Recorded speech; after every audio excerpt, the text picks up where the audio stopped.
तो गाइस ये वीडियो जैसे कि आप लोगों ने देख ही लिया शुरुआती में, वो वीडियो देखते ही भाई साहब मैं बता दूं ज्योति सिंह को आ गया तगड़ा वाला गुस्सा। ज्योति सिंह जो एकदम पहुंच चुकी, जो पवन सिंह को खोजते हुए कहाँ है पवन सिंह, उनसे मिलना बहुत ही ज़रूरी है। क्योंकि पवन सिंह का आप लोग देख ही सकते हैं इस वीडियो में क्या रिएक्शन करते हैं, एकदम भाई गले लग के डांस करते हैं।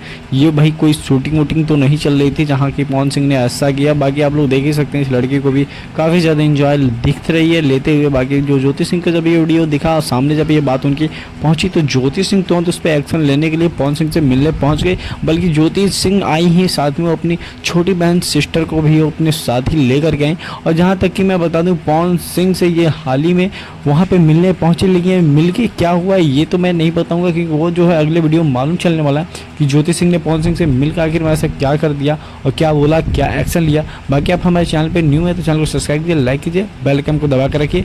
और